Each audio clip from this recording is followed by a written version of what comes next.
और इसी बीच एक बड़ी खबर आपको बता दें, विदेश मंत्री एस जयशंकर का स्टेटमेंट 2026 भारत और आसियान के बीच सहयोग का वर्ष है, हम मिलकर अवसरों का लाभ उठाएं। ये जयशंकर की ओर से पोस्ट किया गया है। उन्होंने साफ कहा कि मिलकर चुनौतियों का सामना करें। ये जानकारी इस समय आपको दे दें, विदेश मंत्री एस जयशंकर ने बड़ा स्टेटमेंट दिया है। साफ कहा कि 2026 भारत और आसियान के बीच में सहयोग का वर्ष है। 2026 is the ASEAN-India Year of Maritime Cooperation. It is a timely reminder of what we can do for a more stable and secure future. Colleagues, at the same time, both India and ASEAN are optimistic about their prospects.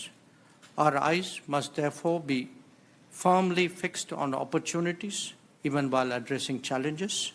And there are many of them amongst us and between us. The India-ASEAN agenda today covers trade and investment, mobility and talent, tech, digital and AI, green and sustainability, as well as connectivity.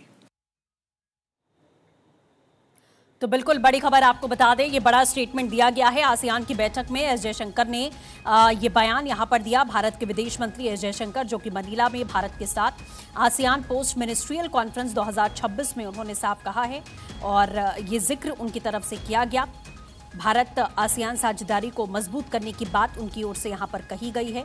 और आज सुबह Manila में आप सभी के साथ में शामिल होकर मुझे खुशी हुई। उन्होंने अपना स्टेटमेंट जो दिया उसकी जानकारी आपसे साझा कर रहे हैं। उन्होंने साफ कहा कि मेहमान नवाजी के लिए फिलीपींस का बहुत बहुत शुक्रिया।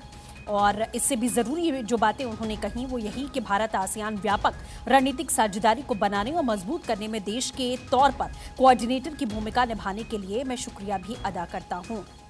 इस बैठक के दौरान एस जयशंकर की ओर से कई बयान दिए गए। उन्होंने साफ तौर पर कहा कि देश या ग्रुप अकेले इससे नहीं निपट सकता है।